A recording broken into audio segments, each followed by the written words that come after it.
G'day YouTube, Warbles on a lot here. Trying to make a clip to Inmendham regarding SunFoils. Somebody told me that by training he's actually a mechanic.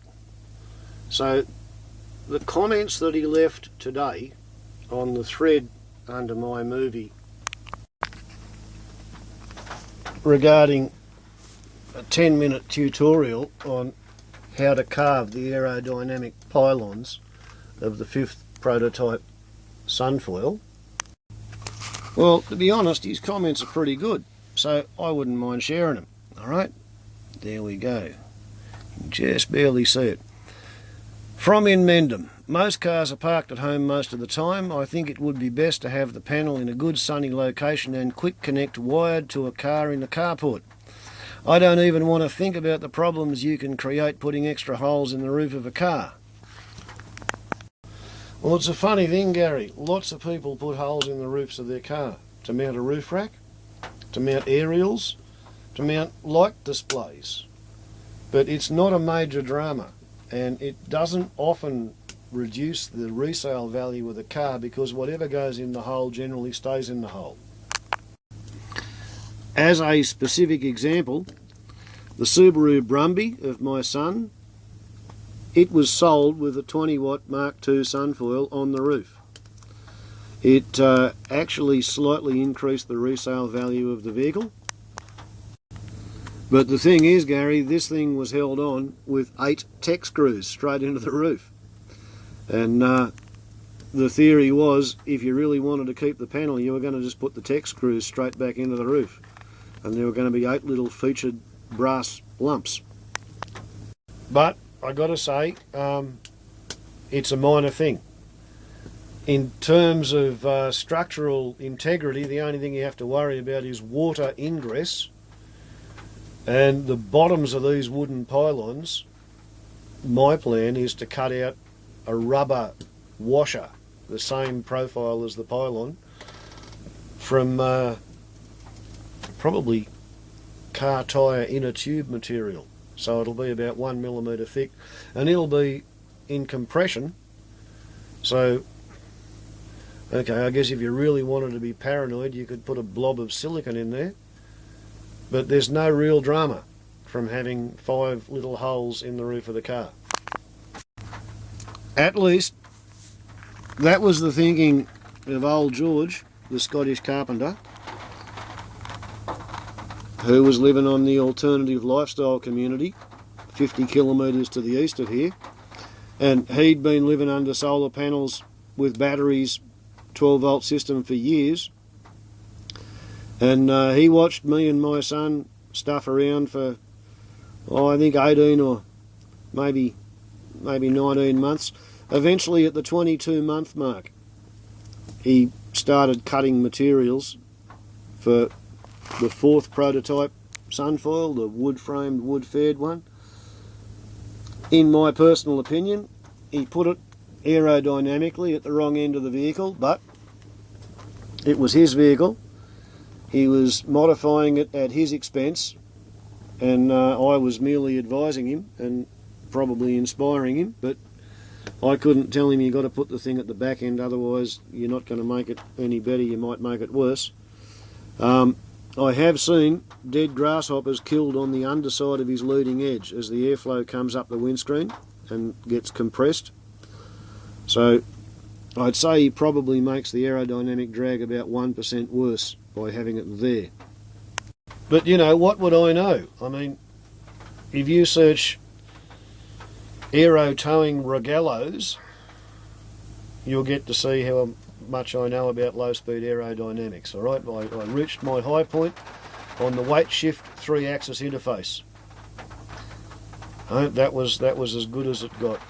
The Civil Aviation Safety Authority mandated it that if you want to tow a hang glider behind an aeroplane, ultralight, 3-axis ultralight, in Australia, you have to do it using my personally cooked up safety method. It actually saves lives. So I know a little bit about low-speed aerodynamics, and yeah, it's easier to be drag neutral if you stick the solar panel streamlined in the centre of the the roof of the passenger compartment. And if you put it there, it puts your passenger compartment in the shade. So whatever air conditioning system you've got has less work to do. So that's kind of like a secondary gain. I went and fully enclosed my panel, and then I had to ventilate it, and then I had to do all sorts of other tricks. George decided to go for the simple option. He decided, look, if the panel's 35mm thick with square edges and you stick that on the roof of the car, it's only going to stuff up the aerodynamics to the tune of maybe 5% increased fuel burn aerodynamically, and it's going to save 25% of the fuel burn electrically, right? I say 25% because for cars that spend their time at 50 kilometres an hour in traffic, they're only using 5 horsepower to push the air out of the way. This thing has got a V6 engine running 120 amp alternator at 3:1 step-up ratio. Right? He's got to put 12 horsepower into his belt to get 1 horsepower of electricity. And if his battery is 25% flat and his alternator is at 25% output, that's 7 horsepower going into his alternator belt to kiss and make up to the battery for the time spent in the car park, until he put a solar panel on the roof.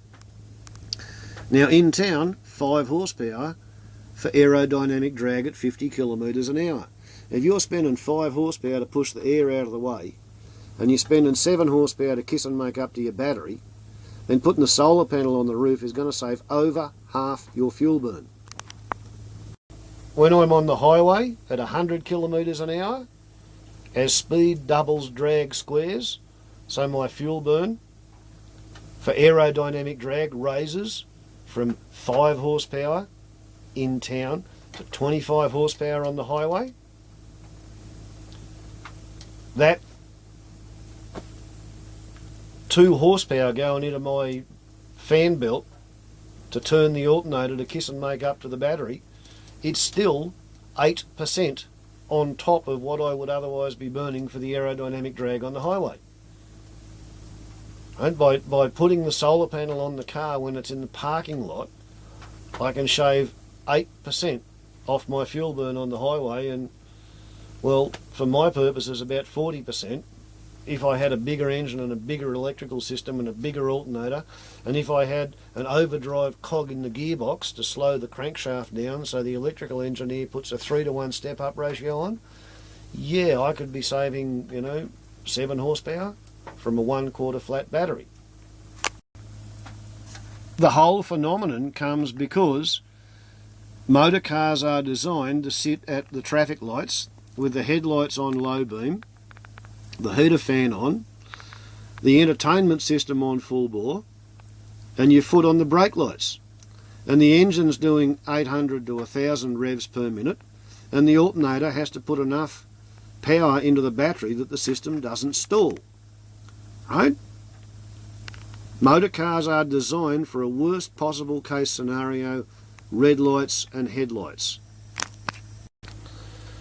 So what I found after driving for 1 year, cruising at 105 kilometres an hour instead of 100, so I'd raised my speed by 5%, was I was burning 28.5% less fuel. And I think you can probably blame 5% of my overall fuel savings, or 4% at least, on aerodynamic improvement to my vehicle caused by the downwash of the wing-in ground effect acting as a trailing edge slat. Right? It adheres the slipstream onto the rear window of the car, and it reduces the overall surface area of the drag burble behind the tailgate. Most people are not going to do that with a solar panel. Most people, they're only going to get maybe a 25% fuel burn reduction, without changing anything else in how they drive the car. They're also going to find they've got more torque. I used to drive 15 kilometres into town, and I'd get to the northern approaches to Glen Innes, and there's a primary school with a slight hill, and we have a 40 kilometre an hour school zone speed limit. So I would arrive there and I could not drive up that little hill in top gear, fourth gear, 1-to-1 at 40 kilometres an hour because I didn't have enough torque in the engine to drive the alternator and the gearbox and pull the car up the hill with just me sitting in it.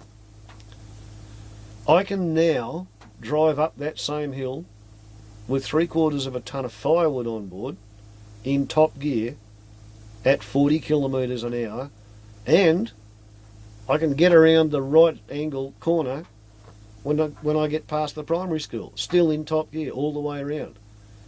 I can go up the main street at 40 kilometres an hour in top gear, put, put, put, put, put, because at idle, when there's no load on the alternator, the crankshaft has got enough torque to drive the car on flat ground.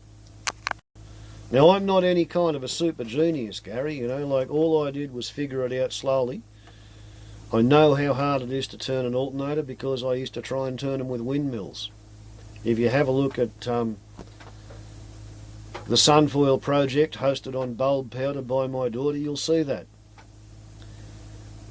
Because I was fully aware that I was up against the entire scientific establishment, I decided to keep meticulous notes when I started playing around with the third prototype. So if you search SunFoil Science and have a look at that, you got 15 minutes of raw data, including a logbook with every engine start-up and shutdown time to determine my average engine run time and my average number of engine starts per day. Right? But the point is, you can start my engine 20 times on 1 amp hour and the battery loses 3.35 amp hours a day to sulfation plus the dashboard clock and the stereo's memory chip. You've got to put in 110% of whatever the battery's lost, so that's 3.68 amp hours. I can start the bloody engine 68 friggin' times on the amount of power that the solar panel puts into the battery every day to kiss and make up for the time spent in the car park. Now you go out there with a crank handle and start a bloody car engine 68 times, and that's how much energy we're talking about per day. Alright, it's not rocket science. There's a bit of low-speed aerodynamics involved, but not much. Alright, not a lot of it. There's no serious heavy-duty electrical engineering, you know, unless you've got a really hoop-de-doo modern car where the computer measures the power departing the battery and then instructs the alternator to deliver 110% of that back to the battery. In such a car, you need to explain to the computer that there's a solar panel on the circuit as well, and I've never yet met anybody who knows how to reprogram that computer to take account of the solar panel. So get yourself a car where you've got a simple voltage dominant regulator on the alternator. Right? A voltage dominant regulator on the alternator.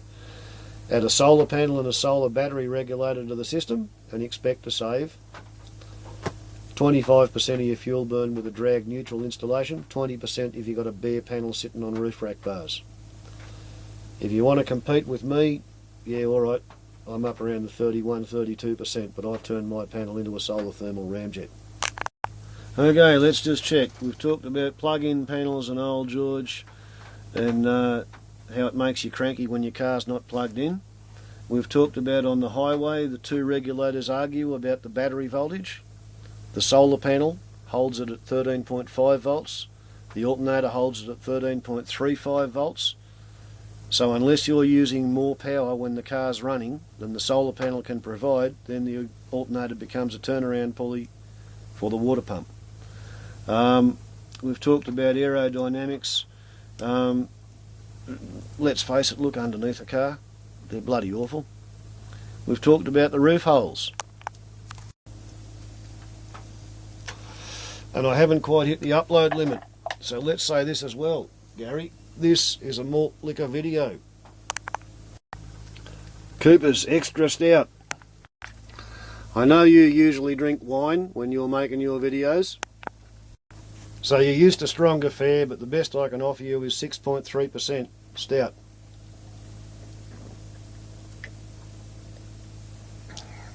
So that means you get to make a malt liquor video, Gary, in reply if you feel like it. But you don't have to. Not a problem. Oh, and SunFoil short talk, that has the Australian Government Commonwealth Scientific Industrial Research Organisation's evaluation. Took them 5 months. Thanks again, mate. Ciao.